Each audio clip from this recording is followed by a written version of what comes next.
For real this time. See, look, everything's lit up now. It's amazing what a couple of lights will do.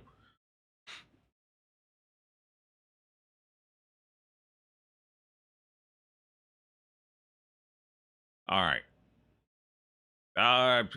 So the name of the video is how Kurzgesagt, I can never say that right, cooks propaganda for billionaires. I've watched all of their videos over the years. I don't know if I'm 100% sold on this concept, but hey, I'll hear them out. One thing I do have to say, they pull way too much of their information from, they have like 2 sources they use for everything. That's one thing they could probably do is diversify their sources. I like sources. I watch a video, I check to see where the info's sourced from. And with Kurzgesagt, it's always from the same fucking place.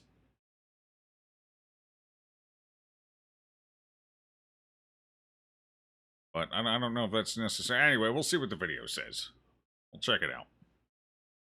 Kurzgesagt published a video on the most gruesome parasites. Fuck. It tells a story of devastating diseases that the world governments couldn't solve, so the big pharma stepped in to be the hero of humanity and save the day. It's one of those too good to be true stories, so I decided to look it up myself. And the real events are nowhere near as glaring for the big pharma as Kurzgesagt presents. Pharmaceutical corporations did donate their medicine to the most affected regions, but they didn't do it out of their own volition or initiative. They did it after decades of neglecting the diseases because they weren't profitable enough to manufacture fixes for them. It still happens today. Like, that's nothing is. That's just how business works, unfortunately. Oftentimes it's up to governments to make the diseases profitable enough. And I don't mean like, that's way less sinister than it sounds. Generally speaking, it comes down to grants. It's usually grants. Like, the government gives a lot of money for research purposes. Which is one of the funny things about Big Pharma saying, oh, it's so expensive to research all these. Well, half of the research cost was covered by the government, you fuckwits.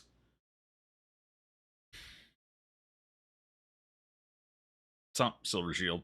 At least over here in the US, the government covers a significant portion of research costs for a lot of treatments, particularly the less valuable ones. So, yes and no. I'll give them this one. Yeah, this is fine. I'm trying to remember the actual Kurzgesagt video. I don't actually remember this one. Is this an older one? Either way, this did cut into the bottom line of the company.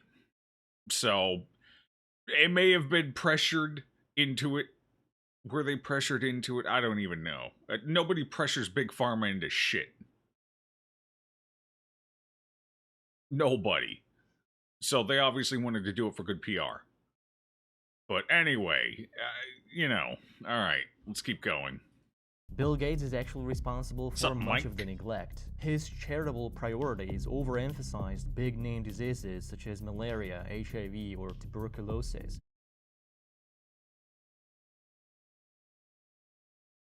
If we have limited resources, and we have to pick and choose what we try and find cures for, yes!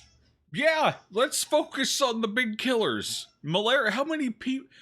Malaria, if I'm not mistaken, is one of the deadliest diseases in the fucking world. Yeah, I'd say that's probably reasonable, trying to work on that one. HIV, cancer. Yeah, no, those seem like pretty good jumping off point. Like, if you have some resources left over, you're at like a stalling point, yeah, check into other things, other, big things. Go down the list. But... yeah, you should be focusing on probably the most lethal and deadly things that are killing the most people in the world, probably. It seems to be a good... it seems to be a smart option. Alright, we're off to a rough start with this video. So far, I'm not being sold on anything. But in the process of doing so, they drew crucial attention and resources away from more common and structural problems, many of which led to outbreaks of other diseases. After Wait, hold on, what was that? Neglected tropical... Malaria is a tropical disease, is it not? Ebola is a tropical disease, is it not? Both of these, like, whenever there's one that starts kind of gaining some nasty ground, it typically gets looked at. Neglected for decades. Initially, like, I remember all sorts of, like, research into Ebola in the late 80s and early 90s when it first started popping up in, like, Western people started noticing it. They even made books about it. I had to read a book in high school called The Hot Zone. I think that's what it was called. Which was legitimately about research into Ebola and trying to find a cure. Or at least a viable treatment options. So this is also not entirely true. Maybe to some degree, maybe the smaller tropical diseases like, I don't know, banana dick or something. But, tuberculosis is also a pretty good one to study, because that's also killed a lot of people. Oh, by the way, we apparently have a cure for HIV now. I don't know about AIDS, but definitely HIV.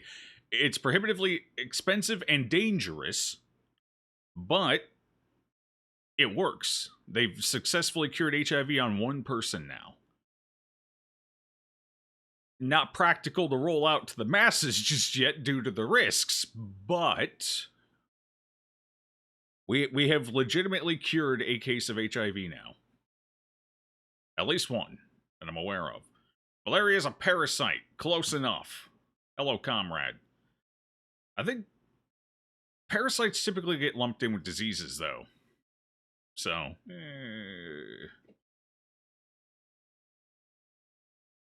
I wish I could remember more details about that. I kind of heard it in passing, in like a...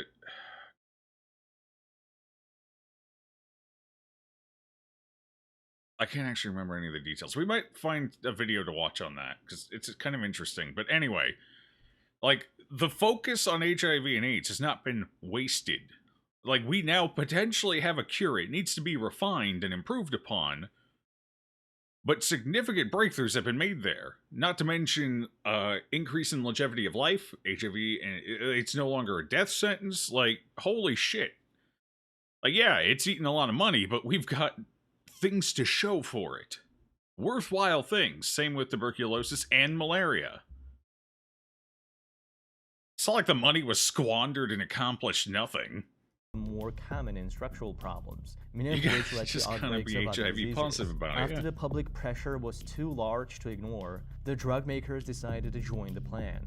Big Pharma never came up with this initiative. It was the World Health Organization who had proposed a roadmap to eradicate the diseases by 2020 and convinced governments and NGOs to join them. The pharmaceutical conglomerates never assumed any risk. These corporations took home almost $9 trillion in The implication in this is that the WHO and Big Pharma don't have any meaningful relationship to each other outside of this initiative. Implying Big Pharma and WHO aren't inside of each other's pockets already. Profits in 18 years, so this little stunt is really just a pocket change for them. This video was paid for by Bill and Melinda Gates Foundation, and it so happens that the Gates are heavily invested in many of the pharma companies Kurzgesagt portrays as heroes. They own major holdings Did they portray them as heroes? Participating companies. I need to... I wish I could remember the video better. I don't know if they were necessarily portrayed as heroes. Like, credit where credit is due, they did something. And for a big pharmaceutical company, doing anything is kind of a big deal. Because they don't have to, they don't want to, and they gain very little to no benefit from it either. So, them even stepping up to like a baseline level, like the minimum you could possibly expect from them is huge. I'd be cheering and clapping too, just out of flabbergastedness. But I don't necessarily know if it's fair to say Kurzgesagt, like, tried to present them as heroes in a red cape, you know? that might be a tad disingenuous. Sure, they gave credit where, credit where credit's due. I'm a big fan of that. That's my favorite motto. Just because I don't like something or somebody doesn't mean I can't give them credit when they do something right. Both Bill and Melinda Gates are trustees of 2 pharma firms. This video isn't positive news, it's a positive PR. Kurzgesagt admitted they wouldn't have made this video if it wasn't paid for by Gates. Okay, what the hell just happened? Okay. If Kurzgesagt actually said that, okay. Alright. This one video is the probably the most compelling thing they've said so far. Everything that's wrong with billionaires funding media to get the coverage they need. It provides a whitewashed take on real events, it undeservedly elevates the role of private entities, and gives a marketing boost to their agenda and financial interests. The ultra-wealthy are pouring hundreds of millions of dollars into media companies, academic institutions, and governing bodies to rig every step of policymaking in their favor. When billionaires want to open up the markets for their not exactly hidden information there. Everyone pretty much knows this. How important everyone's not super big fan of it. They'll donate to research that will give them the argument that whatever they decide to do is science. They'll give to political campaigns to get the right candidates elected. Donating to scientific causes is not a bad thing. Just because they're billion, I donate to scientific causes. Does that make me bad? The first part of this seems like a very questionable take. The second part, on the other hand, billionaires donating to fucking political groups, that I think is disgusting and should stop. But to be fair, I don't believe any politician. It's basically a bribe, and it's the same thing as when if I were to send $20 to a politician, it's the same it's basically, hey, I'm gonna send you this $20, do things I like.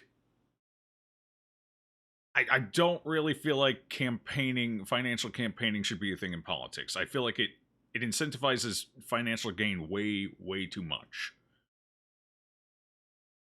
Excessively too much. Like, even $20 from Tom Schmo is too much. Like, there should be nothing. Get it out of here. Go grassroots. It should all be grassroots.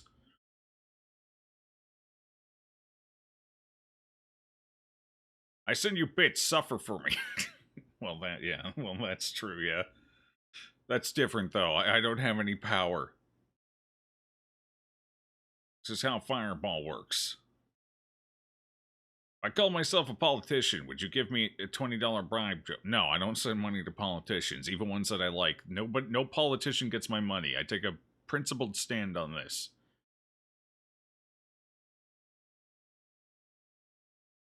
So the laws So the first half of that is dumb. Second half, I agree with. Law before are easier to pass. We have identified this to be a problem with all big institutions, and this is what it did to our trust in them. This has nothing to do with... This has everything to do with the death of journalism and bias. And the lack of objectivity, which... This is where we're at. It's actually lower than this, I think. Wait, no. Oh, okay, never mind. 50%. Okay. Roughly 15 to 20%. That's actually correct. Most recently, both left and right, nobody trusts the news anymore. Why? Because it's all biased, clickbait, super partisan bullshit. And there's, like, not an ounce of objectivity anymore. The news has functionally failed in its job. Not to mention, half the news now is pro-establishment. The news should never be pro-establishment. The whole point of the news is to hold the establishment to account. It's the whole point. So, if the media goes pro-establishment, it has fundamentally failed in its purpose. This has nothing to do with billionaires investing in the news. This has everything to do with journalism being dead. Just flat out, functionally. This doesn't even tie in effectively. He should have just left this out. This is irrelevant. Completely irrelevant. The irony is, people don't trust news because of essentially overbias, partisanship, and a lack of objectivity. Nobody's getting the truth and nobody believes it. So what do the news companies want to do? At least one side, particular.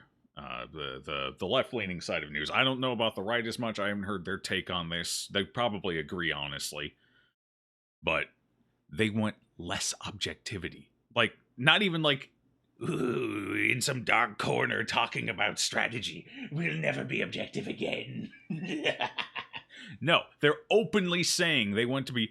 They're writing articles about being less objective, that objectivity is bad. And you wonder why nobody trusts the news anymore.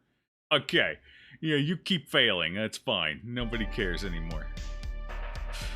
Trusting well, this one's just due to incompetence, let's be honest. This Congress is just fucking incompetent and can't do anything. They can't get anything done, nobody can agree on anything, they're worthless now. Except for when it's time for a pay raise. They're really good at raising their own pay. Everybody agrees unanimously, bipartisanly. They all agree they should be making more money.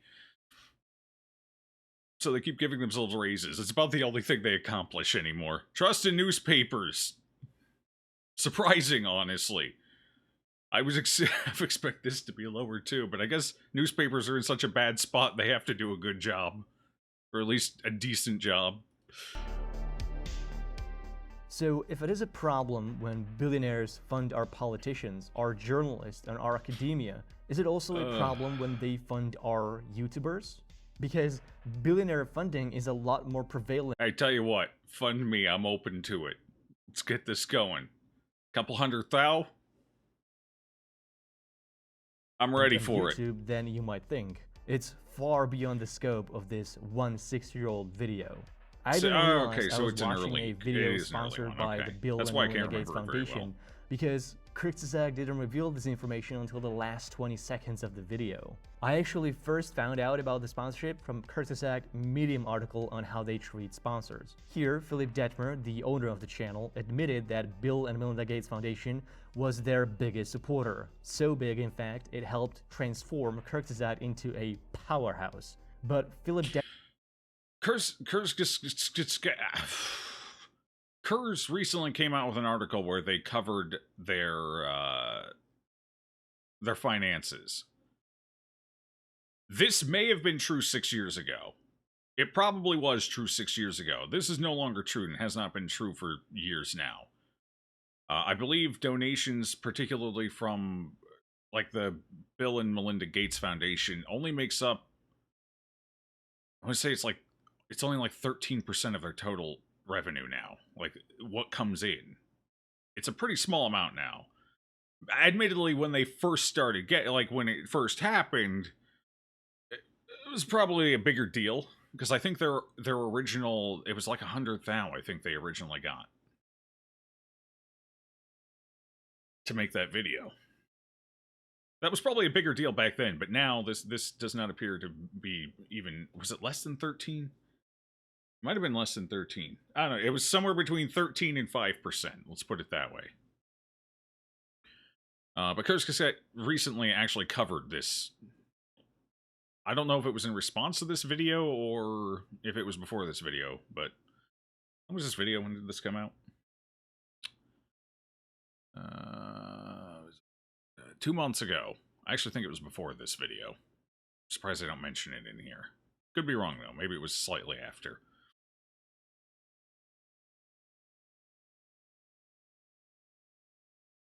But anyway, I do agree with one thing, though. The last 20 seconds of the video, like, nobody's watching at that point. Video's over, people are clicking off. The majority of viewers do not stay for the end, the outro of a video. I think... I'm trying to think to my metrics. Like, my videos are a bit longer, so it's a little more skewed, but... I believe when it gets to the point where people can tell the stream's pretty much done, even if there's more time left, in the VODs, they're gone. Like, I think it's like 80% leave the second it looks like I'm about to wrap up.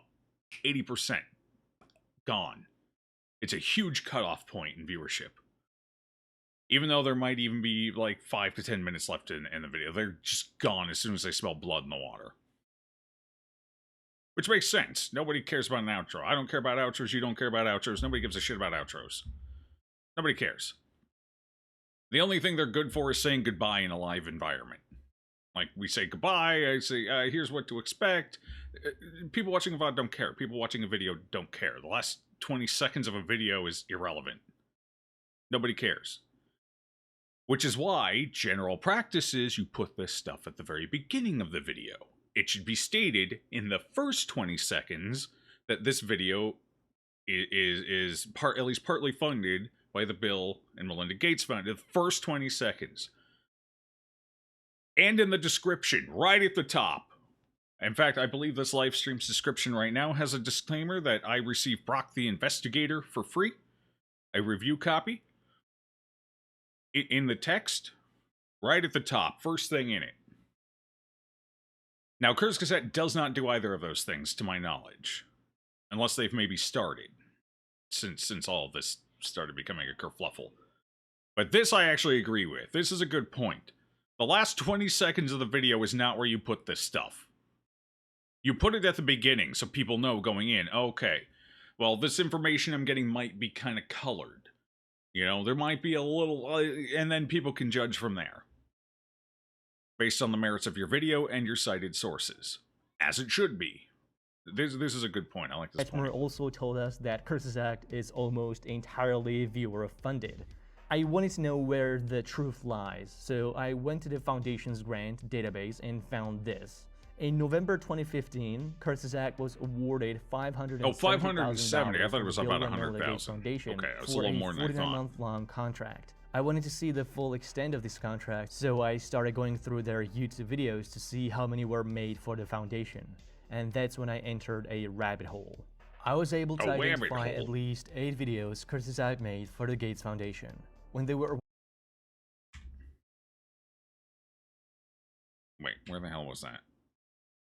I was able to identify at least 8 videos. 8 videos. How many does... Hold on. How many videos does God bless you have? Oh, let me go to their channel quick. Can I... Okay, let's go here, and then I'll just do a search. Okay, I just have to put Kurg in it, and it knows. Alright, okay, Kurgast. Alright, that's clearly not Who named this channel, and what does it mean? That's what I want to know. Somebody do a video on that. Okay, cool. This is it. Alright, how many videos do they have? Can I get like a... Oh, God, alright. Alright, let's just do some scrolling. I'm not gonna count them all, but let's just take a look how many videos they have. Let's just gander. That's how many. Okay. It's quite a few. It's so 8 of these. 8 of them.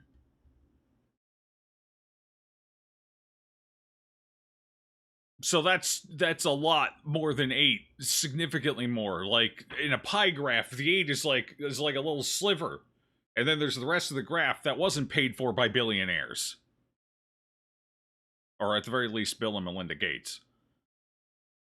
To be fair, admittedly, I find their disease, I find those ones to be their least interesting videos. So you want to know their most interesting videos? They're space ones.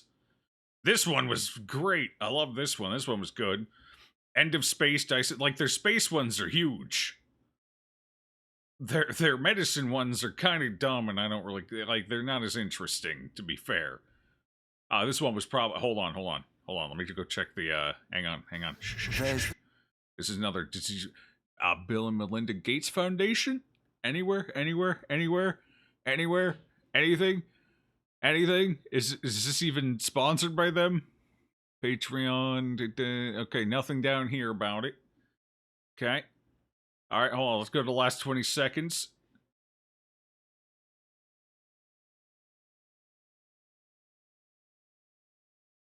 Nope. This one was they paid it. They paid for it themselves. All right, so this one's just them doing a video. Cool. What doesn't kill you makes you stronger. That's not true. Okay, anyway. Fair enough. All right, let's continue on. Kurzgesagt made for the Gates Foundation. Kurzgesagt means quickly, said. Quickly. It's German. Oh, it is German. Okay, fair enough. Appreciate the translation, Melvin. The money from Gates would cover at least $11,000 per month, or $71,250 per video. So the Gates money alone would be at least on par with their Patreon, but Gates wasn't alone. Throughout my research... Again, they covered this in an article recently, Kurzgesagt. This was probably relatively true when this first happened, but this has not been true for years. They bring in so much money through Patreon, through merch sales, through ad revenue. This is no longer even remotely true, and has not been for a while. But we'll let him keep going. I kept discovering more and more billionaire-sponsored videos. It's not just one foundation. Hold on, what was... Okay, well... Hold on. Bill and Melinda Gates Foundation. Yeah, okay, yeah. Wait, okay. What was that other one? I saw another one in here. Curious what that one is. $1,250 per video. So the Gates money alone would be at least on par with their Patreon, but Gates wasn't alone. Throughout my research, I kept... Templeton...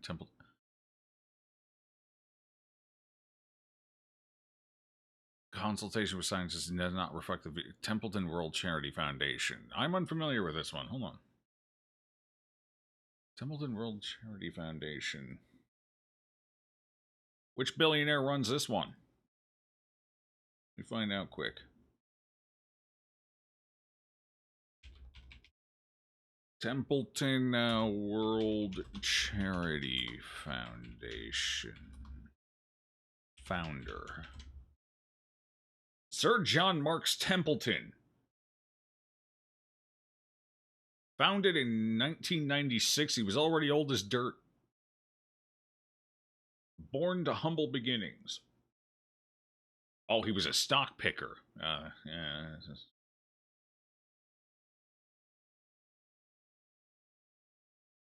Okay. Was he a billionaire? I don't know if this one's necessarily... I don't even know if he was a... I think he might have been a millionaire.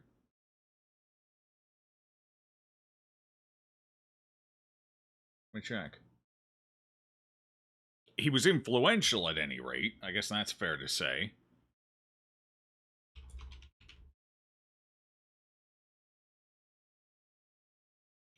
British investor, banker, fund manager, and philanthropist. Okay, aren't they all? His net worth was $6 million. His net worth was $6 million. Bro, I got family that have $6 million. Okay, so he's clearly not a billionaire influencing the world. All right, fair enough.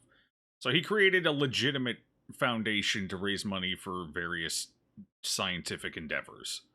All right, so I'm not going to count this one. This one's, again, this is disingenuous. Did he even look into this? Because I just spent 10 minutes looking into it. Not even 10 minutes, like 5 minutes. And I already tell you this doesn't fit with the video.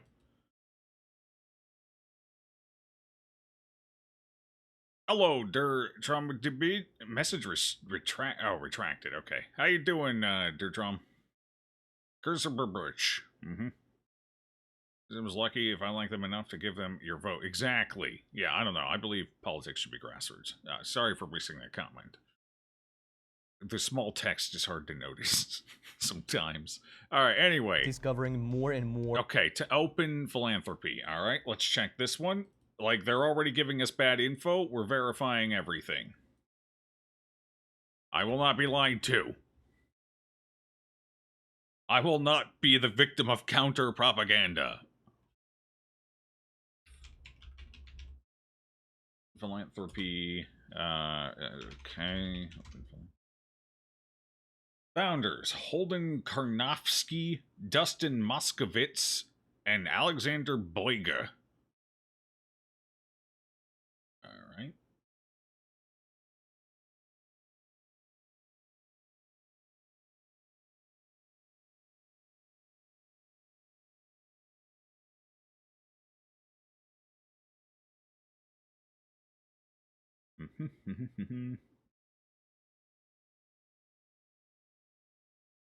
Okay, this one was actually started by a billionaire, 11 billion, through co-founding Facebook and later Asana. Okay, well, fair enough. Oh, this one, okay. There's at least a billionaire behind this one. I'll give him that. All right. Next. Breakthrough Energy. All right. I think I know this one, but let me double check it to be sure. This one's familiar. But we're holding them to task. Breakthrough Energy. Okay. Okay, Bill Gates is the... Okay, it's another Bill Gates. So basically, Bill Gates specifically. All right. That's what I thought. Well, one of those I would call incorrect and unreasonable, but the other two check out so far. Response. Okay, another Gates one. Video. Okay, so 8 of them. He said he found 8. Does that mean he found more? Or does that mean all of these are in those 8 videos? Specifically. He's muddying the water here, and I'm not sure exactly.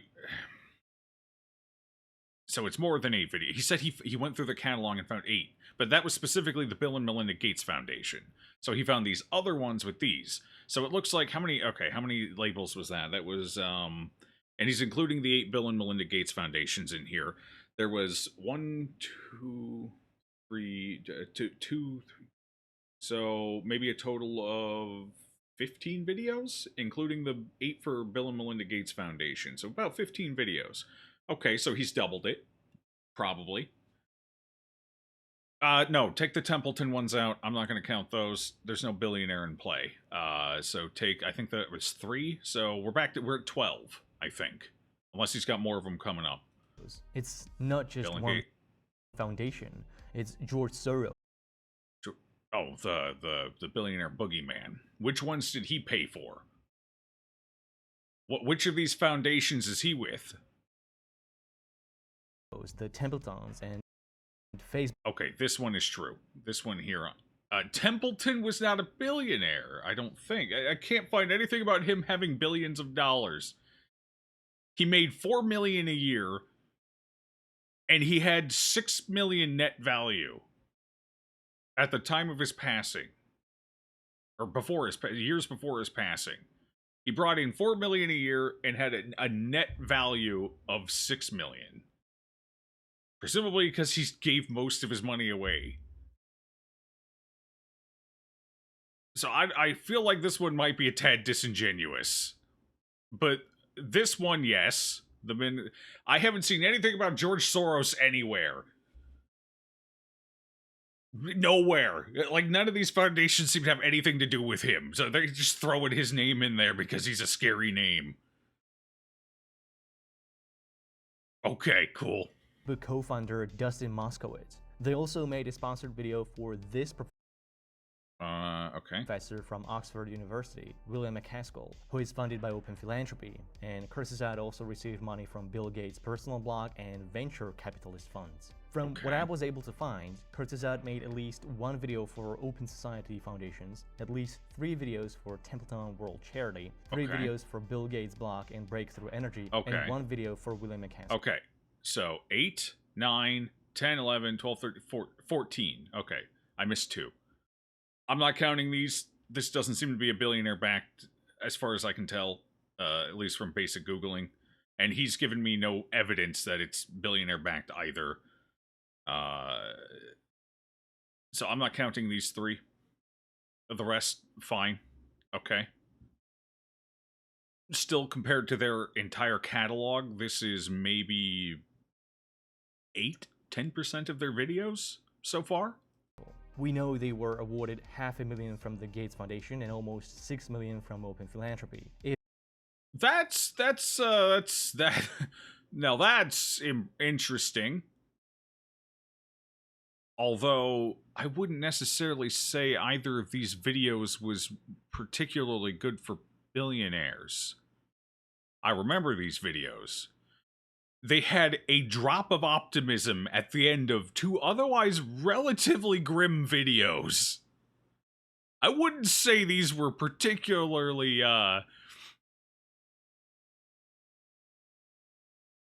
effective propaganda for billionaires, if that's the case.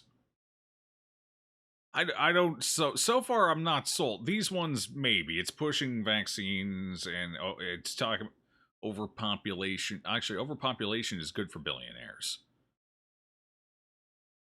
That's more cattle. That's more rubes.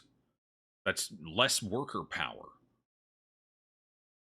This would not necessarily be good for billionaires either. Microbiome. Like, okay. Overpopulation. Parasites. Egoistic altruism doesn't sound like it's particularly good for billionaires either. Egoistic. That's basically talking about billionaires, is it not? I don't know.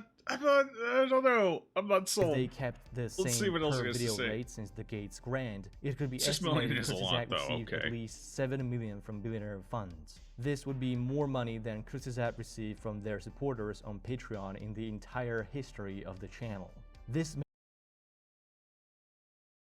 But that's only one revenue source. So over the same time frame,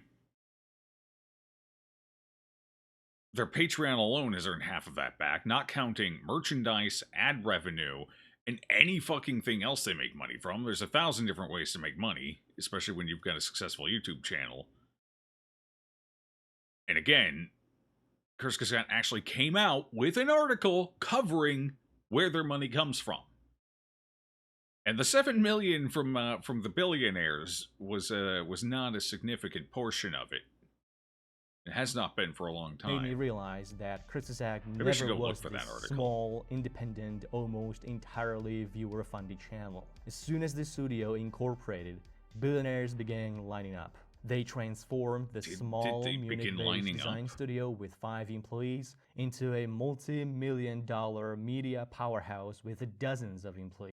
This wouldn't have worked if Kurzgesagt wasn't already popular. Like, what good would be pumping $200,000 into something nobody cares about? The only reason this worked is because Kurzgesagt was already making it. They were already in. I was watching their original, like, okay. Kurzgesagt So was far, also sponsored this by isn't a regular particularly commercial good businesses argument. such as Brilliant or Skillshare, but neither. Everyone is. Who's not? Is Skillshare backed by Bill Gates? Is he going to make a Neither point? of these has multi-billion-dollar investments in global industries, and they aren't spending millions in political lobbies trying to influence lawmaking. And most importantly, they don't fund he's just the adding those in to sources make them that sound bad. Kurzgesagt uses for the research. And what the hell is going on with Okay, that one Kurzgesagt might be a research? fair point. Kurzgesagt told us their research is impartial and fact-checked by scientists to ensure integrity. But my skepticism alarms were already this one's a under good their point. asses, so I started looking at their sources and merit. noticed something odd. Many of their videos rely primarily on a single publication. This publication is a partner of the channel. He did just scroll past, like, they also pull information from the NBC, the government websites. They use more, but they significantly overuse 2 sources that make up the bulk, probably at least half, if not more, of their sources. They way oversource from one location, basically. I will agree with this. It's not quite as bad as this guy's making out, because as you can see, they do pull sources from a lot of other locations as well, usually for offsite videos that Our World in Data doesn't have information for. Although if Our World in Data had information for that stuff, they'd probably still use them. So I'll give him this. And this is a criticism I've had for a while. and they help them with research and provide numbers for their scripts. This publication appears so frequently in their sources, their website is quoted up to dozens of times in a single document. What's up, Jack? This research publication is not some independent group of scientists just sharing their hard science for free. It is Our World in Data, heavily funded by Bill Gates and other billionaires, many of which have also sponsored Kurzgesagt videos. The publication received at least $4.8 million from the Gates Foundation alone, but they were also Right, hold on. Let's look at the numbers. Publication received at Okay, funding. Global Change Data Lab. Gates Foundation donated $3 million. This is $3 million over 3 years. University of Oxford gets... Okay, well that's a lot bigger. Holy fuck. 309 over 3 years. Or this is actually 4 years, 3 years. No, 3 years. Both 3 years. Our World in Data, Gates Foundation, 300,000 in August 2016. 350,000 in 2016. That's it? That's the backing.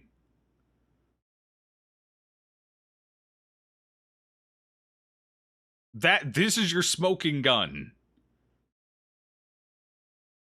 I mean, I guess this is all collective. These two places also dump information into Our World in Data. So I guess you could say it's almost like a little bit of a shell game. Put the money here, put the money there. All the money ends up here, basically. Maybe. I guess you could make that argument, but okay.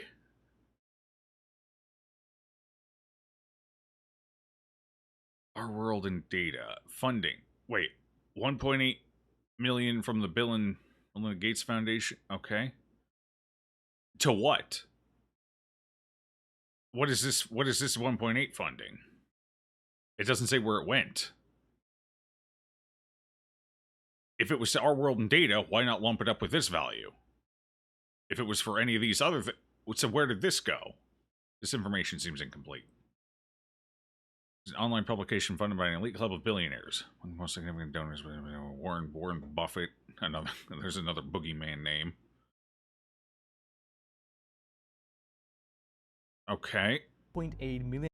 John Templeton, as far as I'm aware, was not a billionaire, but okay. Dollars from the Gates Foundation alone, but they were also funded by Open Philanthropy, Templeton, and William McCaskill. Okay, they're making a connection. They're making the shell connection. Those other places...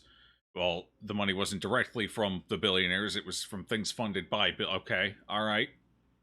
I'll give them that. All of these entities had their series of sponsored videos at their Kurzgesagt channel. Their partnership with Our World in Data was initiated by the grant from the Gates Foundation through the first video on overpopulation, made in collaboration with Mac.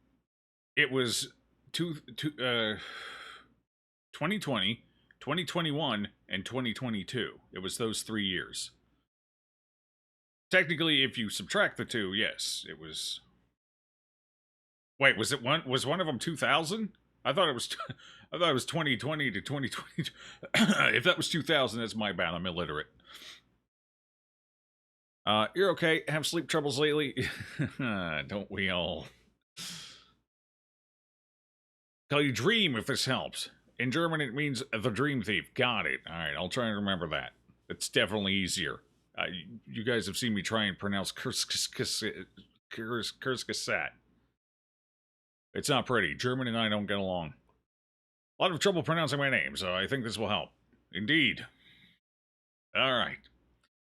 Max Roser, the founder and lead scientist of Our World in Data. Following this money trail led me to discover that the data in Kurzgesagt videos isn't such a rock-solid science as they authoritatively present in their videos. Many of the numbers from Our World in Data Kurzgesagt relies on so much are complete garbage. In the videos on overpopulation, they show this amazing decline in global poverty, a trend which they attribute to economic growth. But so, where is this data coming from? It's from Max Roser graph at Our World in Data. But look at how the data points go all the way back to the early 19th century. None of these historical numbers are proven. Real data on poverty for the majority.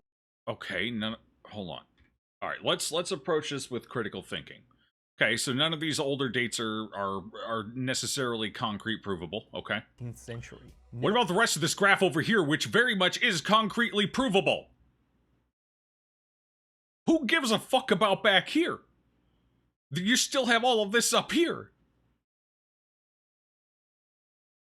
All I have to do is look around my own community to see that this is relatively true. Maybe not quite this optimistic, but relatively true. Like, compare the 1920s to now. How many people have a refrigerator now and can keep food fresh for weeks? How many people are air conditioned and are no longer dying of heat stroke every time a heat wave comes, not counting the cities that are old and outdated, where the people don't necessarily have air conditioning because their buildings are 150 fucking years old.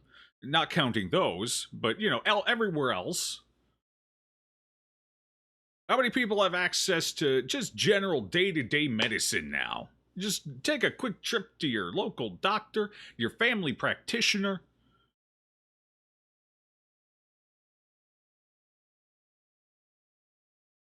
Optometrists are more affordable than ever. Dentistry's still insane, but, you know, they have to feel special. They're mini doctors, and they don't like it, so they have to charge like big boy doctors.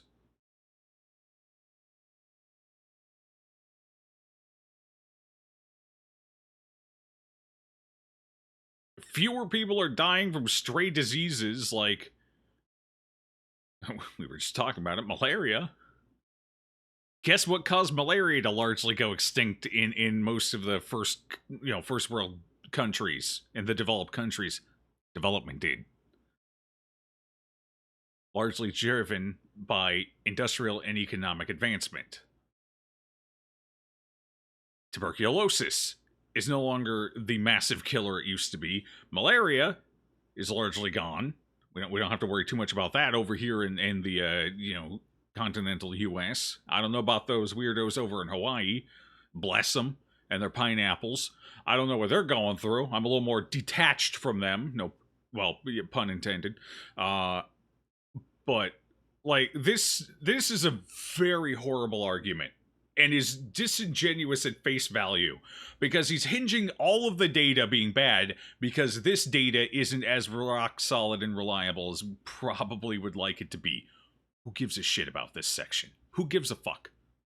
Why does this matter when this is the impressive part anyway, and this we can prove? None of these historical numbers are proven. Real data on poverty for the majority of the world didn't exist until 1981. Anything okay, 1981? Back to the early 19th century. So about here. Yeah, that's still pretty fucking impressive. Yeah, I'd say that's pretty impressive. I'd say that's pretty good. Yep, no, you're not selling me here, bucko. This is a disingenuous argument at best. At worst, this is counter-propaganda. None of these historical numbers are proven. Real data on poverty for the majority of the world didn't exist until 1981. Released about their finances? Because if so, it looks like they left it out. No. And who did... Kurzgesagt did release. Now, to be fair to this video, it might have been after this video came out in response to this video. I don't remember if it was a little before or a little after. So this video may not have had access to that information to include. But yes, Kurzgesagt did come out with where most of their money comes from. They did do an article. Again, I don't remember exactly when that came out. So I'll give the benefit of the doubt and say they didn't have that info at the time of this video. I will give them that benefit. You watching a billionaire propaganda video? Now, I'm the billionaire propagandist. You listen to me if you want to hear about the billionaires. The World Bank does. Let me tell you. By calculating the lowest possible rate as an average from poverty lines of the poorest countries in the world. That's living below $1.90 a day. Scholars strongly disagree with this rate and suggest at least $7.40 a day. Okay. With the World Bank's rate, billions of people that are extremely poor according to their national poverty lines end up in lower middle income regions, which is what makes the graph looks like this instead of this if we use the $7.40 line, or this if we leave out China. So leave out China. That's tough.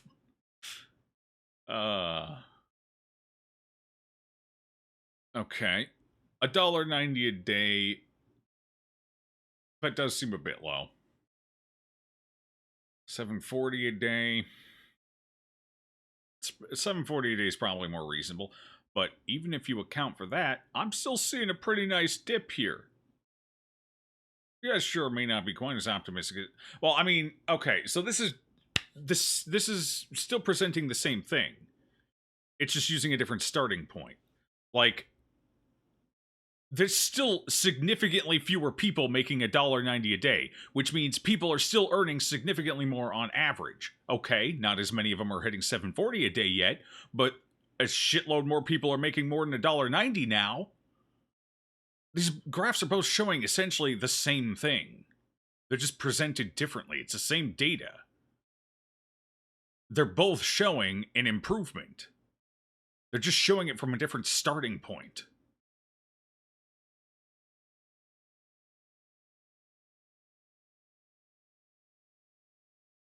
It's the same thing. So yeah, this one might be a tad more optimistic looking, but that's still people gaining more money, significantly improving. That's more people who are now making over $2 a day, which is pretty huge compared to back here. Now, admittedly, there's some inflation going along here as well, so you got to account for that to a degree, but still. Whereas this one, look, there's a whole bunch of new people now making more than $7.40 a day. These are both showing the same thing. These are both showing that people are generally getting more money.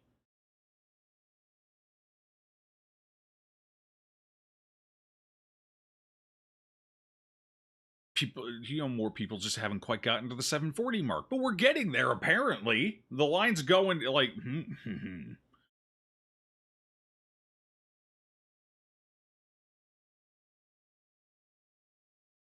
190 to the other country's currency? No, they're also actually, yeah, no, this is all converted to USD. So all currencies are converted to US value for these two US dollars. So everything is normalized to that degree. Conversions are made.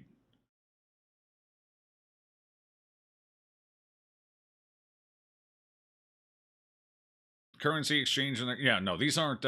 This isn't in local currency. $1.90 in local currency. This is $1.90 at least in US USD. If you cherry pick and choose to look only at the 190 graph, you could argue that more people are getting less money because there are more people earning less than 190. This is the rate of people earning less than $1.90. The graphs are confusing. The lower it is, the better. I believe is how this works. This is the percentage of people not earning $1.90 a day versus the percentage of people that are earning $1.90 a day, at least. Graphs are always confusing unless they're very well laid out. To be fair, this one doesn't lay it out any better. These are competing graphs. They both fucking blow, insofar as clarity goes. So, but lower is better. Is the gist of it. These graphs are also several years out of date at this point. 99 Melv.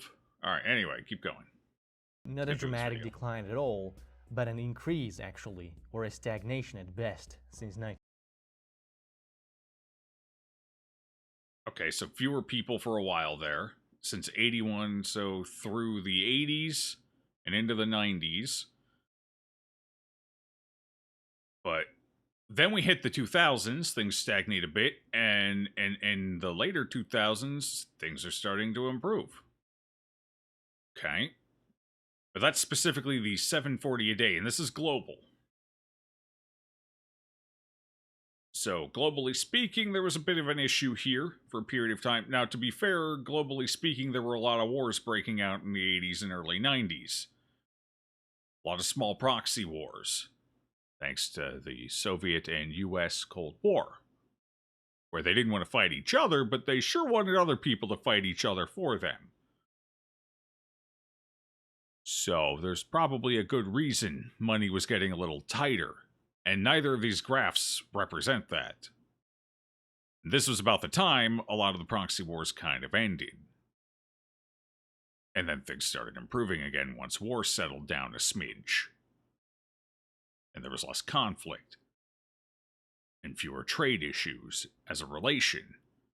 Like, so my problem with this video so far is that the dude is not applying critical thinking to any of this information. Why? Because he has an agenda. He's trying to push that billionaires, Kurzgesagt is bad and likes to, I don't know, suck billionaire dick or something.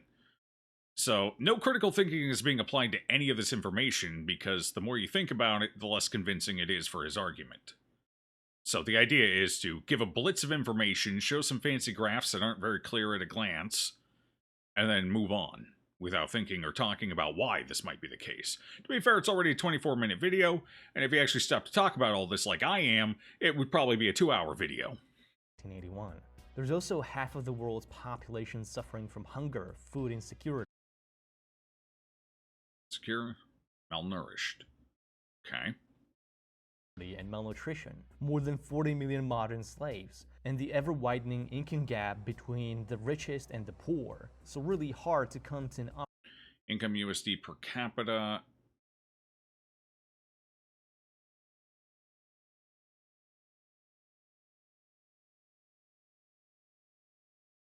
Is this for global north, as in the northern hemisphere? Global south, as in the southern hemisphere? I'm assuming is what that means. Okay. So I guess the implication is... The implication of this graph is most of the first world is in the north of the globe, which I guess is true to a point. Not exactly necessarily entirely. But even the global south is rising. Like, everything is rising. Sure, the first world might be rising faster, but notice how, I guess, the implied third world is also increasing.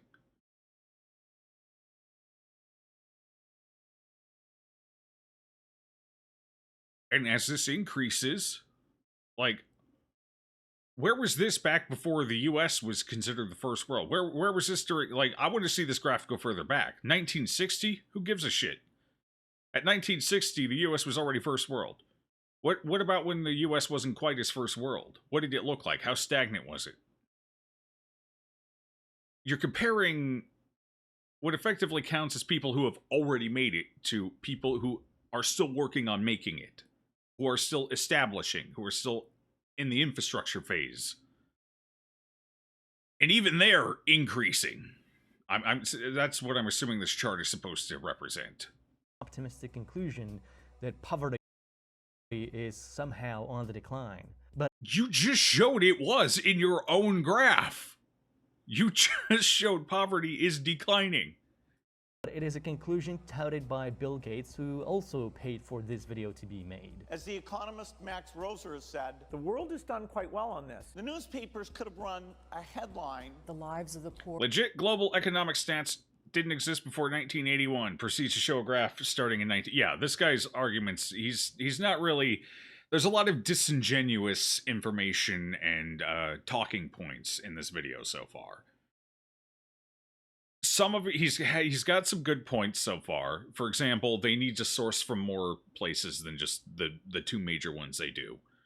Yeah, they source from other places when those ones don't cover the topic, but spread it out a little. Get some more sites. Or cite some more sources. Now that I can agree with. Also, they don't, when a video is funded, particularly by something potentially a little controversial, like the Bill and Gates Foundation, put it at the beginning of the video, not the end of the video, and make sure it's in your comments. Or not comments, description. Which Kurzgesagt is very bad at. So those 2 points I actually agree with in this video. Everything else so far has been hogwash or disingenuous. Will improve more in the next 15 years than at any other time in history. And so far, even this guy's own charts are proving that statement is true.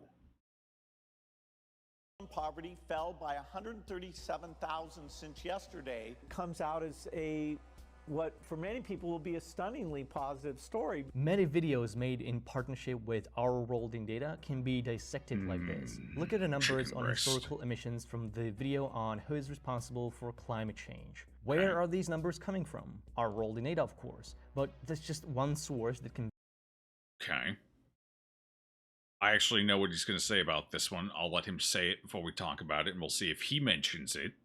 But there's more to this than meets the eye here. Conveniently downplays the role of the developed countries in climate change. According to a paper from Lancet, funded by no one, the US is responsible not for 25% of emissions, but 40%. The EU is responsible for 29% instead of 22%. G8 emitted 85% of historical CO2, and the global north is accountable for 92% of excess carbon in the atmosphere. These numbers draw a much less equitable share of responsibility than Kurzgesagt. As I was analyzing...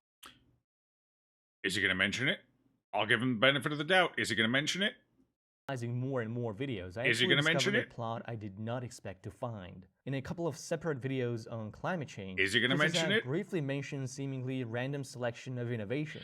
Okay, he's not going to mention it. Again, disingenuous. He did not do his research. I already know about this because I heard the kerfluffle when it first came out. This information he's citing right here came out after the Kurzgesagt video by months. Kurzgesagt did not have this updated information at the time the video came out. Notice how he did not mention that. He cited Kurzgesagt didn't include this info. At the time the video came out, nobody had this info. This hadn't been released yet. Nobody knew. Not a goddamn soul. Except for the people working on it. But presumably none of them work at Kurzgesagt as well on the side. He did not mention this, which means he either didn't do his research, or he knew and is being completely disingenuous. This entire video, this shoots a hole in this entire video. Like, you cannot take anything this guy says now at face value. This has ruined the entire video. Because either he didn't do his research, which means what else has he not researched properly, or he's intentionally leaving this information out, which means what else is he omitting? Now, I will say, Kurzgesagt, if it's really... I mean, it's a pretty big thing. The Kurzgesagt video is a bit out of date at this point. It's fair to say that the video maybe should either be pulled or updated. Because it is quite out of date now at this point with the new information. I would say that might be a fair point to make. Maybe Kurzgesagt, or at least Kurzgesagt should put a disclaimer at the start of the video, or in the description, or preferably both, that, hey, at the time we made this video, this new study hadn't come out yet, so we were working on the currently known information, and that this information is probably a bit out of date now. Here's this other article where you can get the up-to-date information, or this other study. I would say that would be fair of Kurzgesagt to do. That would probably be the preferable approach from their perspective at this point. But this entire video, I now assume is complete bullshit. Every piece of information in this video is now suspect. Every single piece.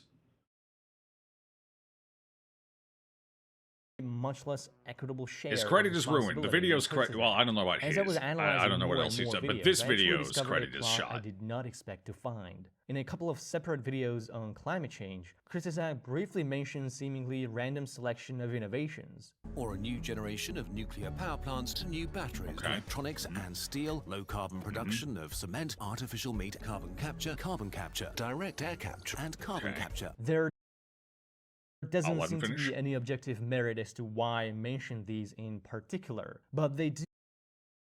What? The merit is half of those were mentioned in CO2 video, like climate videos. They're related because they are technology that is designed to try and alleviate the climate issue. And some of it is proving to be fairly promising from actual research and data perspective, like the air capture. They've actually started using it on at least some old nuclear power plants to help. They're not silver bullets, but every little one you add into the chain slightly alleviates, and you just keep adding enough of them, and eventually, you know, you get things to start calming down a bit. That's why they're mentioned. What was the point of your statement here?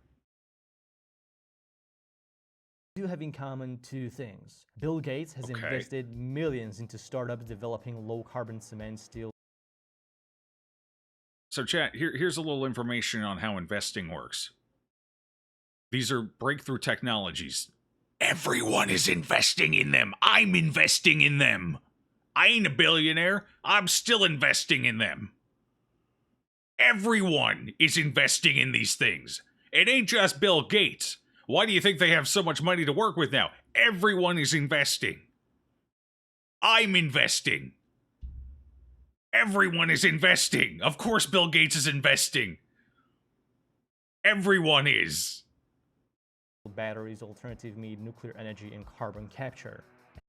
Everyone is.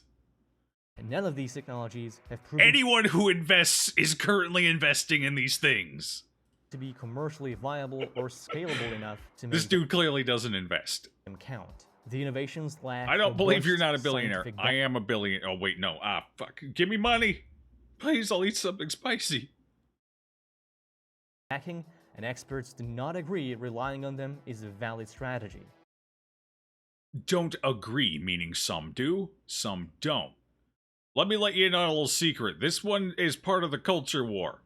The ones who don't want significantly sharper actions to be taken. Like, one being floated in the US right now is to completely remove gas-powered cars in the next 10 years. Which, okay, admirable goal. I don't 100% disagree with the general direction of the idea. My problem here is, A, who the fuck's gonna pay for all that? I sure as hell ain't going out to buy a new electric fucking vehicle. Who's paying for it? From the individual perspective. And second of all, the US doesn't currently have the electric infrastructure in place for everyone to go electric. We can't do it. We don't have it. It's not built up enough yet. It's actually impossible to cut out gasoline cars at this junction. And it's going to probably take more than just a couple of years to get that infrastructure built up. And right now, there's some questions about the financial viability of it from a corporate standpoint. So the corporations sure as hell aren't just going to jump all over on building it. So, and then there's the people who are like, well, anything is better than nothing. This air capture seems pretty cool. It's doing something. So that's where the disagreements seem to come from. People who want more dramatic action versus people who want any action. And again, this doesn't mention that at all. Many videos on topics that align with the interests of Kurzgesagt billionaire sponsors are. It would be pretty fast if the government went full speed on implementing L3 charging to replace gas stations. When's the last time the government went full speed on it? Nothing. Who remembers the story about the $2 million toilet? Was it 2 million or 10? Actually, there were two. I think there was a $1.2 million toilet, and then there was... It wasn't 10, that's too high. It was $5 or $6 million. One of them was in like San Francisco, and I don't know where the other one went. The government does not do anything fast, nor does it do anything efficiently. It takes the government $1.2 million to build a single toilet bathroom.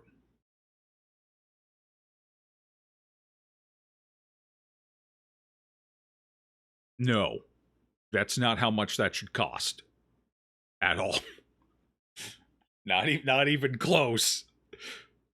So yeah, no, this is not something that can just be mobilized that quickly or with enough efficiency to actually function. And as another case point, how long do you think it took for them to build that one? Or they haven't even started building it yet, is the funny part. I don't think. Have they? Maybe they have. The fact of the matter is, the toilets are going to take years to build. These bathrooms are going to, functionally, it's going to take years. From start to finish. From the point where they're like, hey, we're going to build a toilet here, to the point where you can now flush this toilet and take a poopsie in it. is years.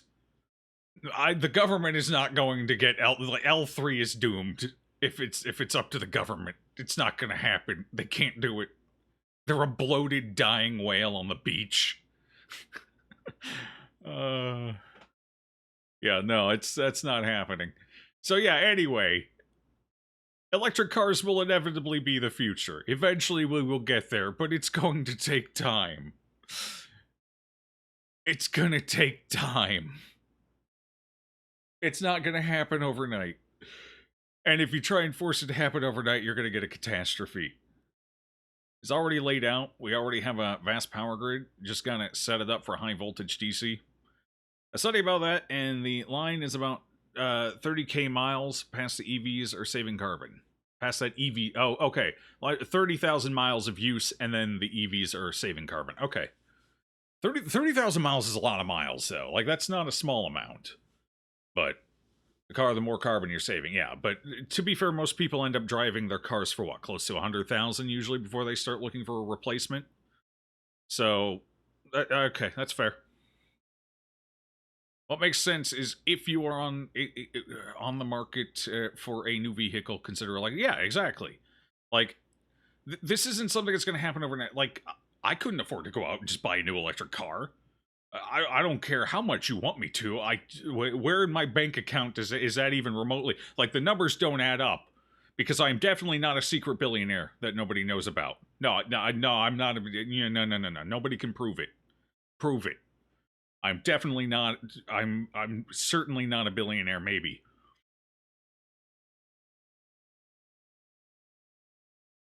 Maybe. Show me your tax. Frequently sprinkled Anyway, with what's going on messaging in the about video? how investments and innovations will solve a problem or make the world. Investments in innovation will solve a problem.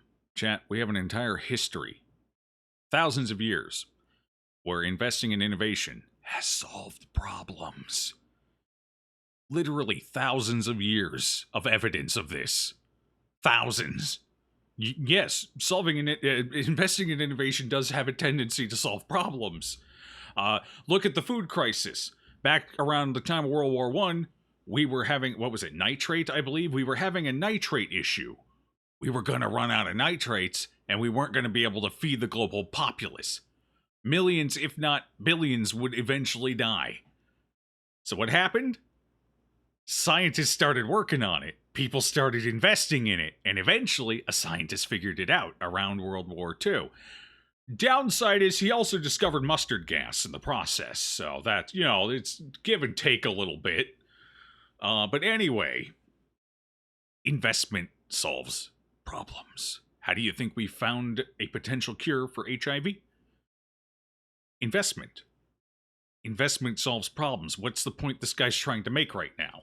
A better place. By investing in these things right now, investment and aid and fair investment. Is investment massive investment as investment pours in? It's obnoxious how often this happens. We invest in innovation that lead to innovation. But is it not true? It may be obnoxious how often they say it.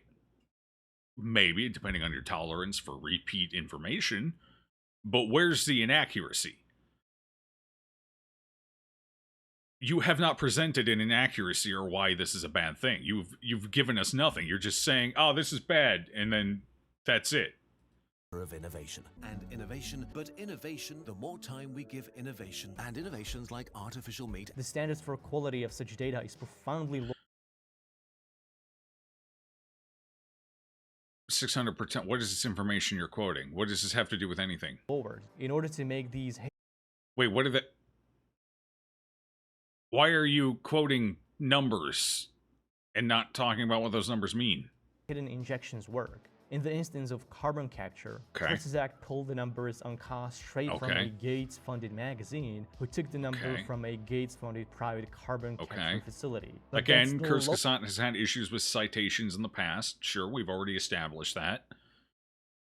But can you prove this information is not correct at the same time? You're now implying that this information is not correct. What is your evidence that this information is not correct? Do you have any? So your information is just as much bullshit as their information is potentially bullshit. You're both potentially full of bull.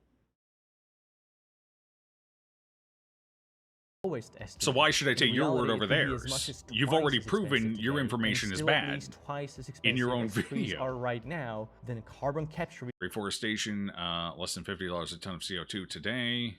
Direct air capture, greater than $100 per ton of CO2 in 10 years. Oh, okay, direct air capture is more expensive per ton of CO2. Uh-huh. Okay. Nobody's saying we shouldn't reforest either. Why are you saying this is an or situation? An either or situation? Why can you not do both? Why are we not? We should do, like, reforestation is great and all, and you should definitely do it. You know, where advisable, and there's several companies and charitable groups that do focus on reforestation. Great. Why then can we not do this as well? Why is this then also a problem? Why is it one or the other? Why not both? And this is new technology with, like, it's going to improve. This is the first iteration. Further iterations are going to get better and more efficient. Presumably. That's usually how it works.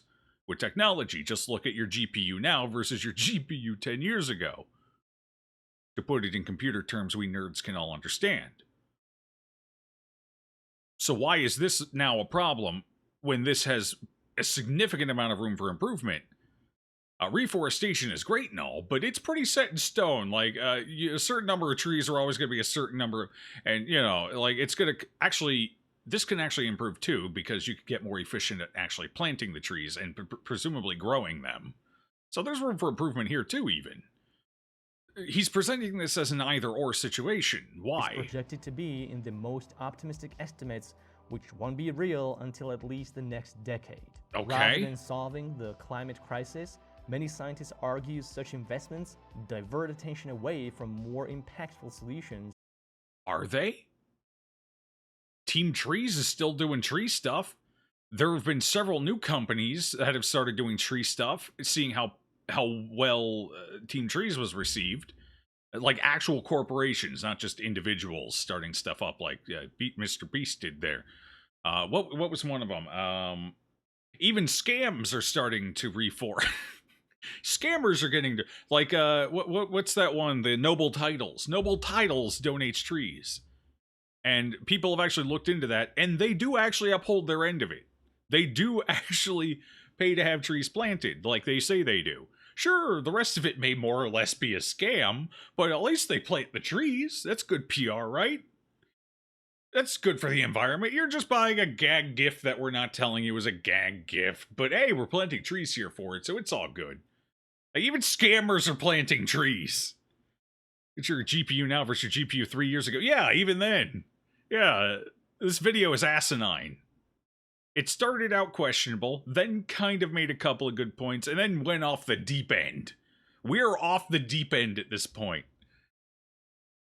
And delay phasing out of modern industrial methods and fossil fuel dependence. Kurzgesagt doesn't tell you which technologies Bill Gates is invested in and how positive messaging about them is advancing his It also doesn't mention what I'm invested in.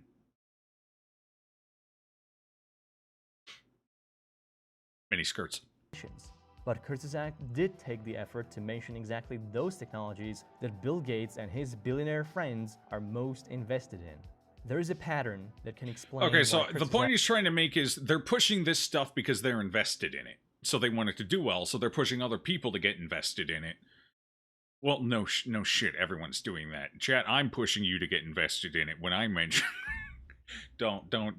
It's investing's complicated, and there's a lot of ups and downs. Don't do it.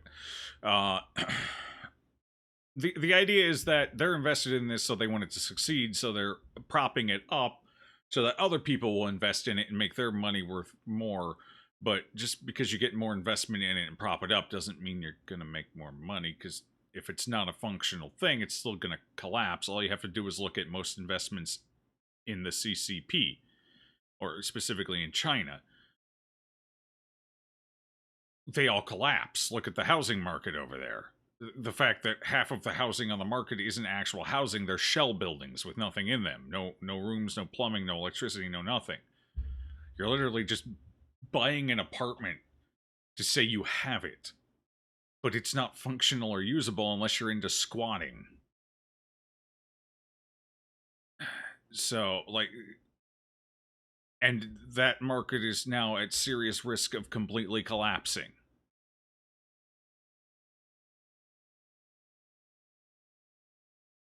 It doesn't matter how much money gets pumped into it, it's collapsing. It can't sustain itself because it's not real. Same would go for any startup technology. Look at how many startup technologies ended up being not real, and it didn't matter how much you invested in them, it all collapsed and everyone lost money. It didn't matter how big or small you were, you ended up losing money on it. It happens all the time. So this is, I see the point they're trying to make, but I still feel like it's a bit disingenuous. Videos are like this. Don't invest, videos Joe. that coincide with Bill Gates' interests, they collaborate with our world in data or prioritize their content on these issues. In their video on Do We Need Nuclear Energy to Stop Climate Change, Kurzgesagt prominently links to our world in data's pieces. Yeah, we've already established they overuse citations. Gates, but the billionaire is That's been your one good point the entire video, and you keep harping on it. Because I feel like even he knows that's his one good point in the entire video. Nuclear reactors. Kurzgesagt's source document links to our world in data 27 times, or about every third reference. Kurzgesagt made videos heavily one-third of the criticizing references, organic yeah, food. that's too This much. is another We've established topic of that. major investment from Gates, who thinks industrialized agriculture with pesticides and GMOs is the best approach to solving world hunger. So we need more food. We need less food to go bad before it's usable. Chad, has anyone actually ever seen one of the videos of farm waste? Literal mountains of food that can't go to market because it went bad before they could get it there. Or it had issues or parasites or diseases prior. Just mountains of produce just rotting in a field. You've seen, yeah, me too. These weren't propaganda. These were farmers pissed off about the state of the market. How do we solve that problem? Or are too ugly to go... Yeah, that one just pisses me off, honestly. But then again, I've been in a marketplace, saw an ugly-ass tomato and wondered, what's wrong with you? Put it back and picked up a nicer one. When people have the option of getting a nicer one versus a not as nice one, they're going to take the nicer one. It's how we are. I do it, you do it, we all do it. Nobody wants an ugly veggie when they can get a pretty looking one instead. So that one, I don't know if that's necessarily a solvable problem. But you know what would be good is if we could, I don't know, maybe invest in innovations that can allow produce to be shipped elsewhere where they don't give a fuck what their carrot looks like as long as it's safe and edible. I'm sure there's plenty of places out there that would be real pimped about getting those veggies, them ugly veggies. I don't think they care, as long as they cook up and eat well. So why don't we let's start investing in some technology. Of course, this guy doesn't like investing in technology and innovation, so obviously we shouldn't, because that's bad. But, you know, imagine if we did invest in ways of keeping the produce good for longer, so we could actually get them from point A to point B before they, you know, go bad, and could be practically applied to helping people eat. Just imagine if we had that innovation.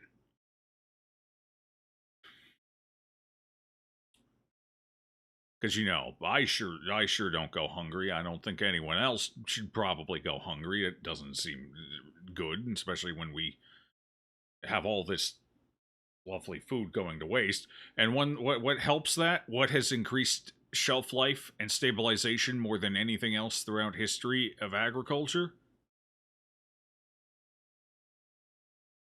Genetic engineering.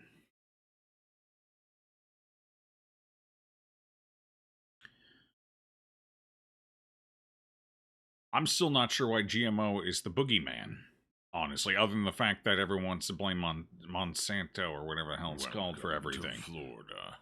There seemed to be some pretty legitimate good value there.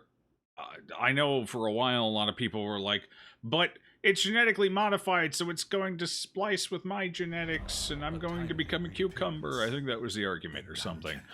But that was mostly coming from uneducated Karens and house mothers who also think vaccines are dangerous and shouldn't be used. So I don't know if we should really take them on their merit with that one. GMOs seem fine to me. But, you know, so far, I'm open to research that says otherwise, but I haven't seen any yet. Which it hasn't solved so far. In all... It hasn't solved, no. Why? Because the population keeps getting bigger. Best approach to solving world so it hasn't been solved, but it has been hasn't... reduced. Compare these numbers to, and of course, account for the inflation of people. Relevant percentages would be... Notice how there's no relevant percentages here. It's just flat numbers. And then he's comparing, nothing's gotten better. Well, okay, what were the relevant percentages 50 years ago? You're making a statement and not backing it up with any information. Yes, this is a shame.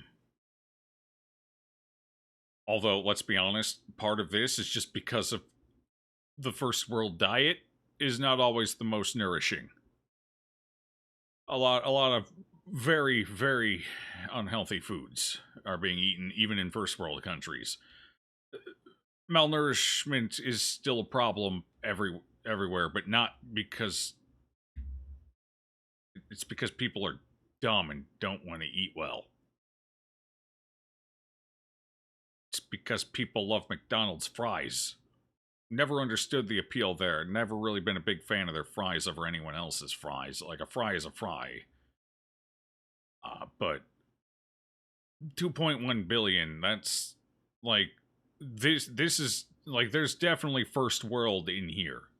There has to be to make the numbers work out, I feel. Food insecure. Again, this is also, like, poor people over in America don't always are somewhat food insecure as well. So this basically means they're getting enough food to survive, but they're not necessarily eating the foods they need. Like, this stat means nothing. Completely forget this one. Because there's people with access to plenty of food who are also malnourished. Why do you think people in the first world take so many fucking nutrient supplements these days? This number here is worthless. These two are the ones that matter. Food insecure, meaning while they do get enough food to usually get by, they may miss or have bad days here and there, may miss a meal, may not always... Like, this one is even a problem in, like, the US. I think it's 1 in 10 kids in the US struggle with securing meals. I think 1 in 10... These stats are a couple of years old. I don't know what they reflect now, but 1 in 10 get their primary meal from school. Get their biggest, most substantial meal from school. From lunchtime. And anyone who's gone to a school knows that that's not exactly the most impressive meal. It's functional and gets you through the day. Not exactly a feast. So this still applies even to first world countries as well, which is unfortunate. And should probably be looked at. Like, we waste so much money on useless stuff. While we still have that problem going on, I feel like maybe more effort should be put into this. And this should... 815 million, that's a lot of people. 850 million is a good number of people who may go days without eating, or a full day, or may only be able to secure a meal or two every couple of days. This is a bad number.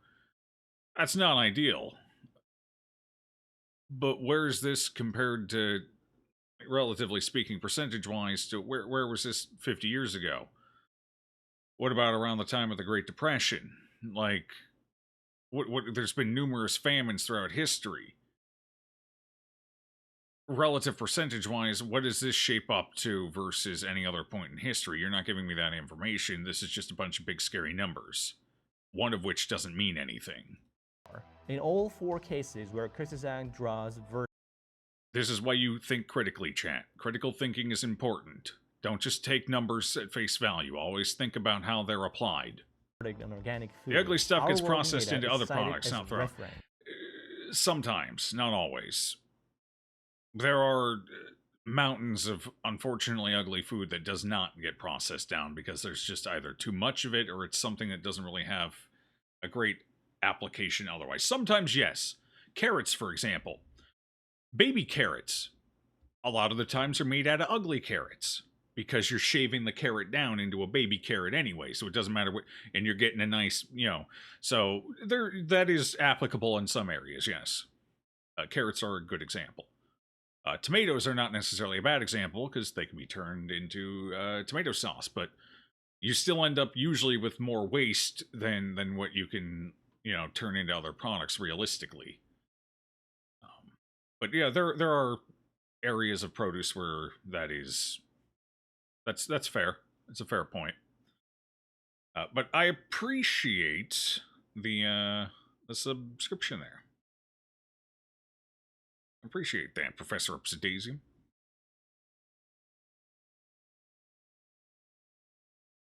I'll add that to my untold and unknown billions.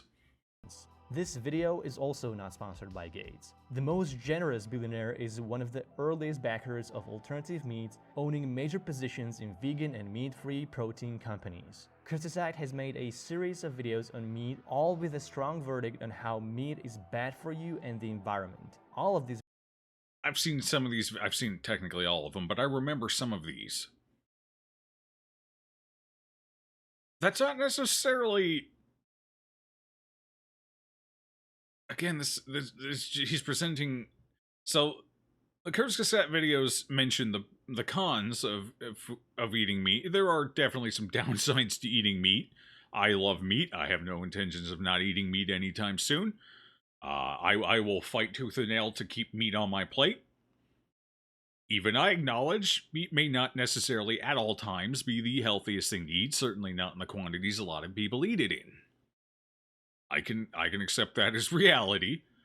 That is probably true. There's been plenty of research done on it, and new research all the time, and there's definitely downsides to eating meat. Although, to be fair, there are also downsides to eating fake meat, too. Like the sheer volume of sodium in fake meat to make it appealing. And tasty. There is a lot of sodium. And there's other small issues too. I got a hiccup. It's fine. But if I remember correctly, Kurzgesagt mentions the pros and cons of both. And apparently, methane from cows does make up a fairly sizable... You can probably debate exactly how much. You saw those graphs. Nobody can agree on anything. But to say that they don't have a notable impact would be disingenuous from anyone. So presumably eating less meat and eating fewer cows would technically help the environment. I don't necessarily know if that's the most practical way to go. But if anyone wants to, I don't know, eat less than 1 or 2 less burgers a month, I ain't gonna, I'm not gonna bat an eye at that. That's fine. Who cares? Good for you. Excellent. Well done. I could probably afford to eat 1 or 2 less myself. Just for other reasons. Again, this guy's painting it in a fairly disingenuous light, as if I remember correctly, they did cover some of the pros and cons of each. Videos were advised on by Hannah Ritchie, one of the key lieutenants at Our World in Data. During the production of at least one video, Ritchie was a business manager at a meat-free microprotein company. Whatever your... That's conflict of... I'll give you that. That's a conflict of interest. Not ideal. Maybe probably should have had, I don't know, anybody else working on it. There's a yeah, I'll give you a conflict of interest, but I still wouldn't say they completely sugarcoated it. This might, if I knew this going into the video, I might be a bit more skeptical of the information I'm receiving about the Beyond Meats style stuff, the fake meats. But from what I recall, most of the information seemed reasonably accurate. Like, I never take anything at face value. I look into everything. And I never trust just a single-sided source, so I'm pretty up to date on the pros and cons of meat versus fake meat. Take on meat is these are conflicts of interest that should normally but be disclosed I agree, by this is any a conflict of serious interest. research. Yeah, But Kurzgesagt makes that's a fair no point. effort to help you connect the dots. Kurzgesagt is terrible at disclosing their sponsors. Agreed. We've already discussed it. He's harping on this again because this is his only good point so far. So obviously we're going to talk about it again. Think channels should disclaim sponsorship. Yeah, I agree with this. Yes. Before the video starts, a lot of groups are now doing this, in fact, which is great. This is also fine. I prefer this, but this is good too. This is terrible. This is not ideal. In fact, this should generally be alongside these. And this 7% of people are, this is the actual billionaires down here. 7%, these are the billionaires. And just general idiots. Whoever voted for this one, I fear for you and your future. Anyway. People would prefer before the video starts. Sup, Raider? Or Sup, TZ? Intro. Kurzgesagt never reveals their sponsors until the very end of their videos. Some sponsors were declared in the last few seconds of the video, some were only mentioned in the text on screen, and in at least one instance, the only disclaimer of sponsorship was in the description. This is a low bar even for YouTube. Plenty of good educational creators disclose their sponsors up front. Why should Kurzgesagt be given a pass? Most people who do not watch videos till the very last second. No, I agree. So this is a good point. Like, he did have two good points in this video. I'll give him those. They didn't really sell his argument, but they are things that does a terrible should job be addressed. Of explaining who their sponsors actually are. Yeah. This video is part of a series about climate change supported by Breakthrough Energy. In their climate change video sponsored by Breakthrough Energy, you're told it is just a coalition founded by Bill Gates that's working to expand clean energy investment and support the innovations that will lead the world to net zero carbon emissions. But they don't tell you that Breakthrough Energy is a bunch of venture capitalist funds. No, that's exactly what they just said. Are you daft? Did you not listen? What did we just establish? What does innovation require? Investment. When someone is supporting innovation, that means they're investing in it. This is what they said. Clearly it's a bunch of... How dumb do you have to be to not realize it's a bunch of venture capitalists? He's actually daft. Where billionaires stand to make huge profits from adoption of technologies they invest their billions into. So we should just never innovate anything ever again. We should just go back to the Stone Age then. That's basically what you're saying. Because obviously people with money are going to invest in things that are going to make money. And what makes money? Things that improve stuff. Things that make things better. Or things that generally bring people joy.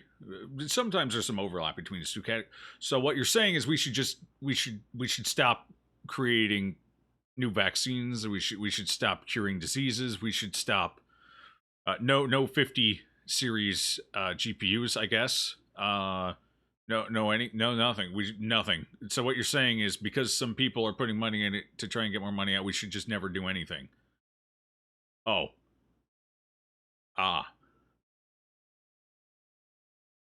No, I don't think so. Keep going. Left a link in the description that leads to Gates' book sale, but not the fund's official website. YouTube has a policy that flags channels funded by governments with a label that informs viewers of this financial conflict. This was enacted with the aim of combating government misinformation on the platform. You can see this on Kurzgesagt German channel that is backed by the government, and YouTube labels it as a German PBS. That's fair. This same standard should be applied to private funding too. There should be a... I mean, I'm fine with that. That's fine. I don't have a problem with that. That's fine. That's fine. Yeah, I mean, if your video is being funded from an outside source, this should pretty much always be the case, which is why it's mandatory by law to include it somewhere in the video. But anyway, no, I think that would be fine. Like, that would be a pretty up-in-your-face way of disclosing sponsorships, or... I mean, I think that's fine. That should probably be expanded to other things like endorsements, sponsorships, donation. Yeah, no, that's fine. A label that cannot be arbitrarily set or removed by the creator that discloses upfront who is funding their videos. Media consolidation is a major threat to diversity of views, and billionaires, including the ones funding Kurzgesagt, are the main driver behind this trend. It is not enough to promise editorial independence, because there are multiple ways sponsors can influence content behind the scenes. Kurzgesagt maintains their sponsors never have input on their scripts, but in practice, they routinely consult with researchers that come from sponsor-funded institutions or scientists directly on their sponsors' payroll. I mean, I could say something about this, but honestly, this is a pretty minor point. Doesn't matter enough. We're at a little over an hour and a half of chat. This is why I don't mind doing reaction content, by the way. This is a 24-minute video, and we've been talking about it for over an hour and a half.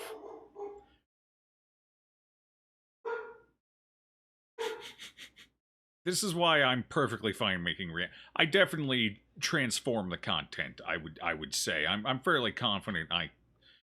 The two videos Yes. Kurzgesagt made with Max Roser were sponsored by Bill and Melinda Gates Foundation. But Max Stoner Roser's Age was Our great. World in I know Data it was, Raider. received almost I know. $5 million from Bill Gates, so what is exactly the degree of separation here? In the video on vaccine side effects, Kurzgesagt lists 6 experts they consulted with, at least 4 of which are from Gates-funded institutions, and 1 scientist is an executive at the Gates Foundation. How is that not a sponsor commenting on their script? In 3 videos Kurzgesagt made for the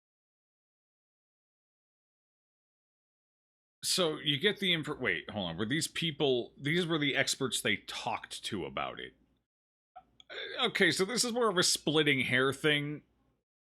You could argue semantics here. Just because they presented the information doesn't mean they had anything to do with the script. Like, they probably didn't be like, no, don't talk about this. No, talk about this instead. They didn't editorialize the script. Just because they're the source of the information and who was asked about it doesn't mean they influenced the script. They just gave the information that they had. You could argue maybe the information could have been colored, but generally speaking, most of these studies and information, like all of this stuff has to present there's peer review. Peer review doesn't always work exactly how most people imagine it does. It's some things still slip through the crack as being peer reviewed and incorrect. We've actually seen that a couple times in the last 3 or 4 years. But generally speaking, peer review does a pretty good job of rooting out fraud and bullshit. And especially things that are more peer reviewed. Like, the more it's reviewed, like, the more that it's looked into, usually the better. So the things that slip through the crack might have some peer review, not always as fleshed out as it maybe should be before it's called peer reviewed, but, you know, typically there's less scrutiny, fewer, you know... We're talking semantics here, though. World Charity. So at least 4 out of 6 just scientists depends on how received much you direct trust funding for the research, from I guess. Templeton. In the Kurzgesagt video on long-termism, The Last Human, sponsored by Open Philanthropy, 2 out of 3 scientists are from the Oxford's Future of Humanity Institute. The institute. So the people who study this thing, then, Open Philanthropy gave them money, but that doesn't mean that. Like, the idea that if you give money to something and then that something suddenly, like, you guys give me money all the time, that doesn't change my opinions on anything. You're giving me money so I can keep having opinions. That's why you guys give me money. So you can sit here and listen to me talking like an idiot. But that doesn't change my opinions. That allows me to continue having them. So, the idea that because they got money from somewhere, that means they're automatically in the pocket of that somewhere. So, the University of Oxford also gets money from other places, some of which I know for a fact are maybe not antithetical to open philanthropy, but definitely don't see eye to eye with them. So at what point, whose opinion is the University of Oxford parroting then? The one or the other? Because it can't be both, because they don't necessarily agree with each other. So this is kind of a one-sided... The only way this works is if you compare where the funding comes from all sources, and then do a compare and contrast to, okay, which ones have this opinion, which ones have this opinion, do these opinions conflict, which side overwhelms the other, and like, this is, again, disingenuous and incomplete information at best. At least 15 million pounds from open philanthropy. Pre-stream rant going on for about 2 hours now. At Oxford during the open philanthropy grants. There is no disclaimer well, of any but of we these do give you money because we like what you say. Fair enough, but it doesn't influence what I say. Another long-termist video, the one on the civilizational collapse, was sponsored and researched by William MacAskill. Seemingly a random professor from Oxford University, MacAskill is behind the Center of Effective Altruism and a number of other charities that have received... Okay, William MacAskill is connected to the Open Philanthropy Project. In what capacity? Is this one scientist donating this much money? No. This is stuff going into philanthropy, and then philanthropy is connected to William MacAskill. Okay. Funding from Open Philanthropy, okay, and some have funded our holding data. Okay. Nothing about this relationship. Wait, no, that's going in reverse. Wait, that set of information was confusing. It starts here. So William MacAskill supports Open Philanthropy Project. And then Open Philanthropy Project supports these, and then these support these, is the way it's going. Okay. So because he supports something, that means all of his information is no longer accurate. None of it has been peer-reviewed. None of it means anything just because he supports this. Where is his information wrong? You're not showing me why he's wrong. You're just telling me he's wrong. Or more specifically, you're telling me he's potentially wrong. Specifically, again, and some have not a very convincing argument. Data. Nothing about this relationship is ever disclosed in Kurzgesagt source material. Again, we've already discussed this. This is something they need to fix. Again, he's just... Alright, we're done with this video. He just keeps harping on the same couple of points over and over again. He's got 2 points that are accurate in this video. Everything else is disingenuous or an actual lie.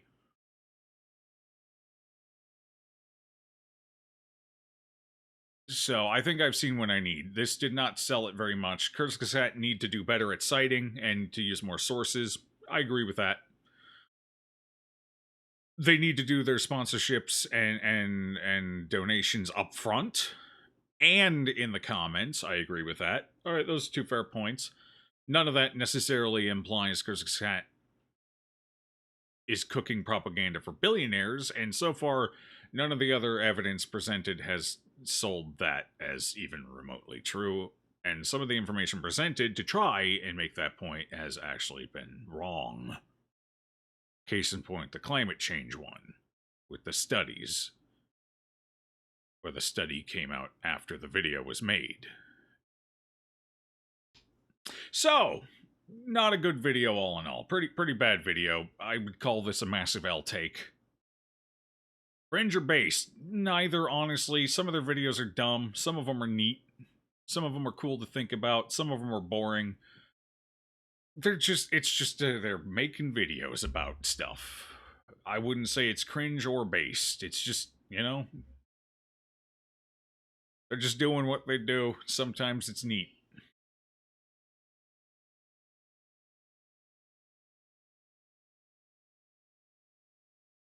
I'm late because PF2E session.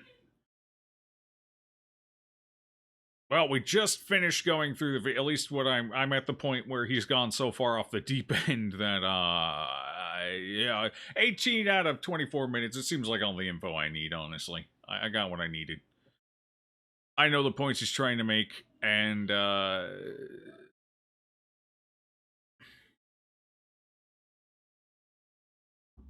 actually, there's one more thing I want to see. Scanning through, there's one more thing. All right, we're going to go into... I'm not going to talk much. I'm just going to let it play out. And then once I've seen what I want to see, if there's something to talk about, I'll talk about it. Into foreign languages and to promote long-termist philosophy and effective altruism in their videos. Do you think money doesn't buy influence? So billionaires do political lobbying and campaign financing for the lols, and they don't get any laws influenced in their favor? Do billionaires buy newspapers and donate to media? Are we building a straw man? Independent journalism? Think of what happened to the COVID-19 vaccine developed by the University of Oxford. Researchers originally planned to release their vaccine patent for free so that third world countries could manufacture their doses faster instead of waiting for the rich countries to donate the vaccines to them. Until Bill Gates stepped in and forced the university to partner with a manufacturer and not release their patents. Okay, and what does this have to do with Kurzgesagt videos being propaganda? What does this have to do with that? This is an entirely different issue, and Bill Gates got plenty of shit for this when it happened. I remember it distinctly. This did not go unnoticed, and this did not go unridiculed. So, what's your point? It sounded like this was some secret covert activity that nobody knew about. Against the pleas of the WHO and the developing world that patents would stifle vaccine access, Gates used his $750 million leverage to change a university's course. And he did. Would they have successfully made the vaccine if he had not? Would they have... See, there's a big question. Would it have happened nearly as quickly? Like, you're saying pairing with a manufacturer slowed down the vaccine getting elsewhere. But would the vaccine have been slowed down even more if they had not received the funding necessary to come up with the vaccine? That's my question. What's the info on that? So you've presented me something to think about, but you haven't really presented me any evidence. And again, Bill Gates was pretty well ridiculed for this when it happened, so again... Did this to protect the interests of big pharmaceutical companies he has been investing in for decades, which resulted in the global vaccine apartheid and possibly millions of preventable deaths. But again, how influential was that $750 million in making sure the vaccine even happened? Or was even successful in a reasonable period of time? Because that shit needed rushed. It got rushed. Some would argue it probably got rushed a little too fast, considering the very early iterations had a few major unpleasant and downright deadly side effects. Which is why vaccines usually go through about a 5-year testing period to discover these things, which is also why I wasn't a big fan of taking the vaccine right out of the gate. At this point, it's been around long enough, we know what's going on, I don't have an issue with it anymore. But I sure as hell wasn't volunteering for the first dose. Mostly because I understand why. There's a 5-year testing period, generally speaking, for most vaccines. But anyway... How instrumental was that $750 million? Like, if it wasn't instrumental at all, I don't know. Money buys influence. It buys it in I think it has valid criticism of sponsor declaration, independent journalistic integrity, and billionaire funding. He definitely labors on a lot, though. So that's about what I agree with. He makes 2 good points that I agree with. Well, 3, but one of them is irrelevant to the video. Nobody trusts journalism anymore. Yeah, true, but that has nothing to do with billionaires. That has everything to do with objectivity being gone. The other points are, like you said, sponsor disclosure. I do agree with that. That's been his only point, which is why he revisits that point about every 2 to 2.5 minutes in the video. Because that's his one good point. And they don't cite it quite enough sources. I would like to see more sources utilized in their citations. A little more diversity there would not necessarily be a bad thing. So, those 2 points I can largely agree with, but everything else so far has just been tinfoil hat or just straight up disingenuous bull. Including the lie we caught him in. We actually caught him in a lie. Why? Because I have the internet and I can look things up. Which is you know, you'd think he'd have used the internet to look things up too, but I guess not. Gets you favorable coverage in the media. Gates poured $300 million into media companies, Kurzgesagt being one of them. Ask yourself, when was the last time you... Again, that's a bit disingenuous. He says media companies, as in, when he says that, you think, oh, the news, and then you see, oh, a lot of it is channels like Kurzgesagt and other individual... It's not like Bill Gates owns the entirety of mainstream media. Like, that's kind of the implication going on here with the statement. But 319 million spread across that many things is not impressive. Like, that's not enough money to move anything, let alone mountains.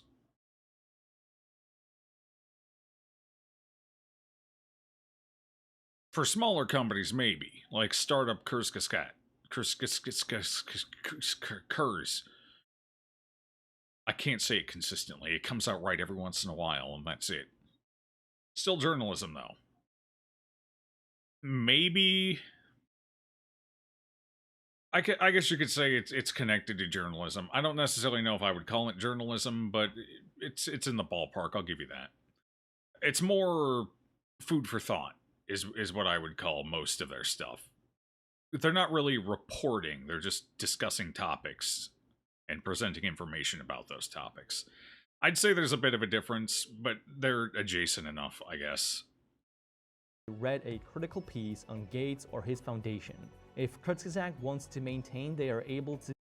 There's plenty of media groups that are more than happy to write negative things about Bill Gates, even ones he's given money to. I'm pretty sure both left and right, both nobody's too worried about saying bad things about Bill Gates. Nobody. I've seen it from both sides in the last couple of years, even. Yeah, no. Again, your point is falling. Like, anyone who has the internet can already tell you this point is not real. To decouple the interests of their funding source from the content in their videos? Does this mean that we'll soon get to see a cutely animated character of Bill Gates meeting up with Jeffrey Epstein at his private venues after he was convicted sex trafficker? Science is more than a body of knowledge. When big money buys big influence, science is always the casualty. If we are not able to ask skeptical questions, to interrogate those who tell us... Who's not asking skeptical questions about... I think there's a lot of people asking skeptical questions. I ask it all the time. Who's not asking skeptical questions about, like, the environment and vaccines and other stuff, like research? Who's, you know, you gotta be skeptical. You gotta ask questions. You should, even if you generally support it. I generally support vaccines. Doesn't mean I'm not gonna ask questions or be skeptical at times. This is not happening. Like, nobody is not being skeptical. Everyone is skeptical of everything. It's 2023. Everyone's skeptical of everything. Find me somebody who's not skeptical. I dare you. You can't. It becomes less It's not diverse, possible. more stringent, and more authoritative. Then we're up for grabs for the next... People are idiots. True. But they're skeptical idiots. In the Just look at the flat earthers. They're skeptical. And they're idiots. They're skeptical idiots. Even idiots are skeptical. Just not always about the right things. academic community, there is a phenomenon called the chilling effect. It occurs when scientists self-censor. Just gonna let this play out and not talk much. I'm sorry. You said more dumb out stuff. of fear of losing support or getting sacked. With the Gates Foundation, they refer... Wait. What's this from? Gatekeeper Civil Blog. Okay, who is this? The moderators say they remain anonymous out of fear of lawsuits and what they call Bill Chill. So it's a bunch of anonymous people on a random-ass website. The Gatekeepers. A group specifically poised against Gates, okay. Bill Gates has a lot of mainstream known critics, a lot of them. He has never sued any of them that I'm aware of, because even he can't afford to sue everyone. So this is just largely bullshit. They're playing the victims, but they're not actually. I mean, everyone loves to play the victim nowadays, so why not anonymous moderators too? This is not happening. At least, not at a meaningful scale. Bill Gates is a smart man, and he knows if he started doing this, that would just bring more heat down on him. Way more heat. This has never worked for anyone in anything. I can pull up examples going back years, example after example after example after example of this backfiring horribly. Whatever his intentions and motivations may be, he is an intelligent man. I don't even think that's up for debate. He's not this stupid. This is just people wanting to be victims. Because victims get nice attention. People want attention. If we criticize the foundation in our own names, our funding, we will lose our jobs. Where's the proof? This is just a statement of people who want to be victims. Where's the proof? When has this ever happened? Refer to it as the Bill chill. Gates' funding priorities Where Gator? It's have coming up in a scientists minute. for stifling diversity of views for decades. His Where? There's diversity of views in everything. Even climate change has diversity of views among scientists. There's no such thing as an absolute scientific consensus. In anything. philanthropic funding made it difficult to find independent reviewers. Through his Scientists are now locked up in a cartel with their own research funding.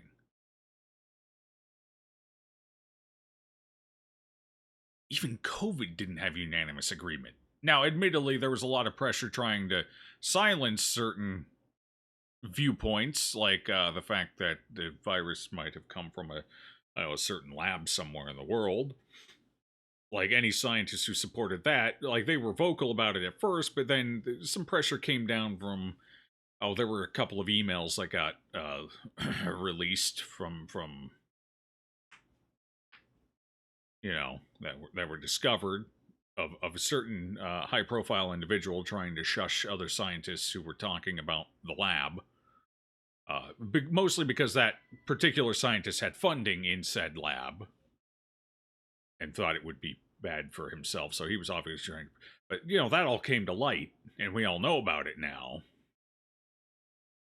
So, a lot of those scientists got vindicated.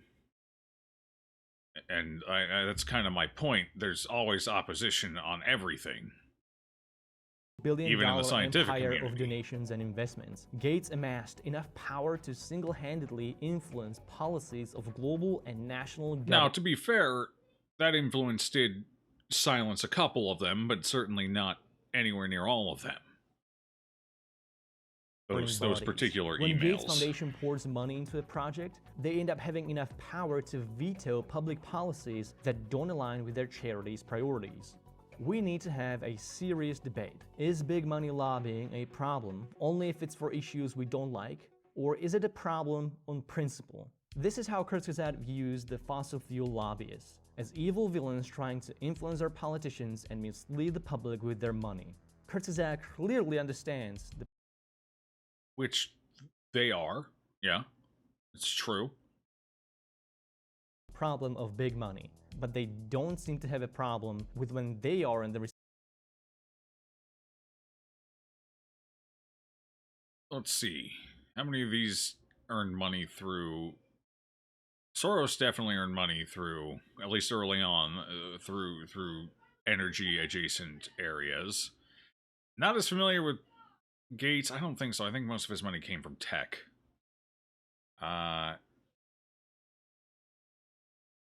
This guy wasn't a billionaire. so I don't even know why the fuck he keeps including that. He was a millionaire, sure, but he was not a billionaire. This guy was tech as well, Facebook. Some of these had some of their money tied up in energy, for sure. Receiving end of the big money, influencing policies and public opinion. Billionaires so there's have overlap hacked the there. system by which we measure the merits of arguments in science and public discourse.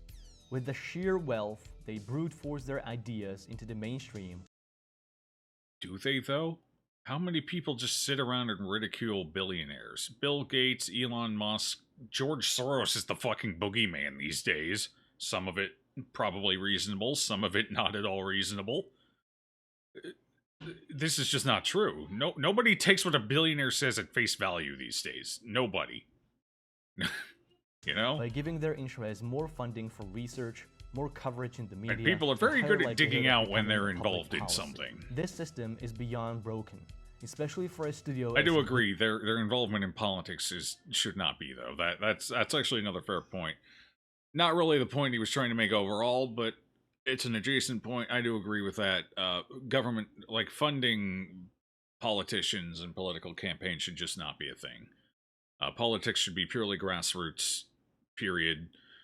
You should have a limit on how much money you can even utilize in a political campaign, somewhere at around a reasonable level. I just don't think money and politics just should not mix nearly as freely as they currently do. There's some oversight, but it's not significant enough. Too many ways to obfuscate. There just shouldn't be this much money in government, in politicians. I do agree with that. That's a good point. It doesn't even matter who it's from, though. Billionaires, sure. Non-billionaires, sure. Nobody. Like I said earlier, $20 from Tom, Dick, and Harry, even none of it should exist. Big as Kurzgesagt.